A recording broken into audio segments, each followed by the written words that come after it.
How to read and write text files using C++ in Unreal. It's not really something that's complicated to achieve, but sometimes when we don't know the name of the functions we are looking for, it's difficult to find them, so let's get to it. So, starting with a really basic header file, I'm going to add myself two new functions. The first function is to read the text file, so we're going to tell it the path of the file we want to read, and it's going to return us the content of the file. And then the second function is to write a text file, so we tell it the path of the file we want to write and the content we want to write inside it. And in my case, since I want to have more information of what's happening during the process, I'm adding myself two extra output variables. First, a boolean that tells me if the action was completed successfully or not, and finally a string telling me what happened during the process. And now it's time to jump in the CPP to implement the functions. And we're gonna start with the function that reads the file. So the first step is to check if the file exists, because we don't want to read a file that doesn't exist. It will not make sense. So right here we're asking the platform file manager if the file exists, but to do that we need to include the platform file manager, which I'm doing right here. And since this file is in the core module, which is already included by default in the build.cs, you don't need to add anything in there, so that's good. Okay, so we're checking if the file exists, and if it doesn't, well, we don't want to try to read the file, so we're simply going to return right here. And in my case, since I also want to output some extra information to the user, I'm going to do it right here. So I'm going to say that this was not a success, and then I'm going to tell the user why, and it is because the file doesn't exist. And that's it for what we want to do when the file doesn't exist. But now that we know that the file exists, we want to read it, and to do that we actually need to create ourselves a local variable first to receive the output of the function loading the file, because that's how it works. So we have to feed it the variable that we first create. So we create the variable and then we feed it to the function, and also don't forget to feed it the file path.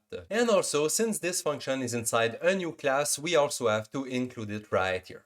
Okay, good. So now we are trying to read the text from the file, but what if it doesn't work? Well, in my case, I'm just going to return an empty string, and I'm going to also let the user know that it didn't work. So I was not able to read the file, and I'm going to ask him, okay, is this a text file? Because if it's a binary file or something, it might not work. But anyway, now let's say that the file was loaded properly, and now we just have to return it to the user. Here we go, that's as simple as that. And I'm also going to return the extra information telling the user that the job was a success. And now for the second function, it's actually super simple. To write a string to a file, we just have to ask Unreal, okay, can you save this string to a file? It's that easy. You just have to feed it the string you want to save into the file and also the file path, obviously. But this function can also fail. So if that happens, I'm just going to return right here, and I'm going to first tell the user that the action failed and that we were not able to write the file. Why that happened?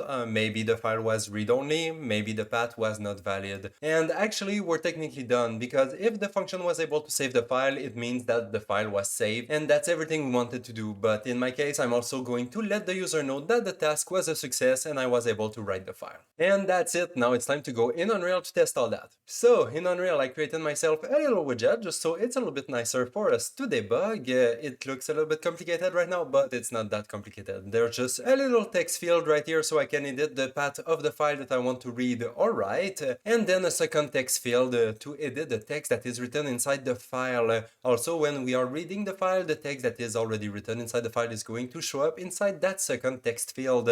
And finally, I have two little buttons right here at the bottom, either to read or write the file, depending what I want to do.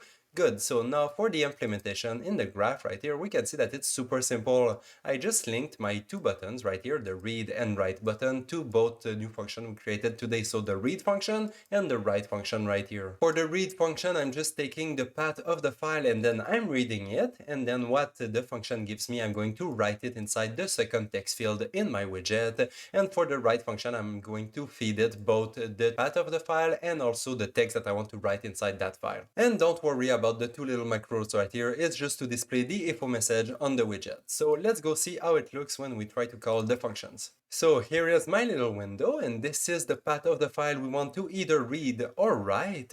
And the first thing we're gonna test is what happens when we try to read a file that doesn't exist.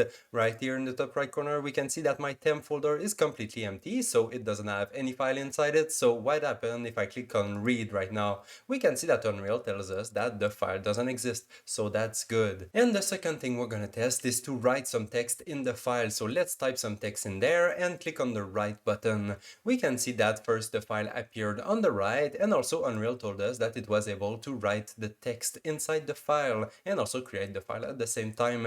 Now I can open the file in Visual Code right here, and we can see that the text is also in there. And now what we can do is, let's say, modify the text that is written in the file directly, and then save the file and go back in Unreal to read it. We can see that it updated the text based on what it's written in the file, and it also tells us that it was able to read the file. And now the last thing I wanted to test is to see what happens if I try to write a file with a file name that doesn't make sense. So I'm going to click on write, and yes, we can see that Unreal is not able to write the file because the file name doesn't make sense at all. So good, I guess everything works as expected, and that's gonna be it for today's video. I'm gonna see you in the next one. Bye bye!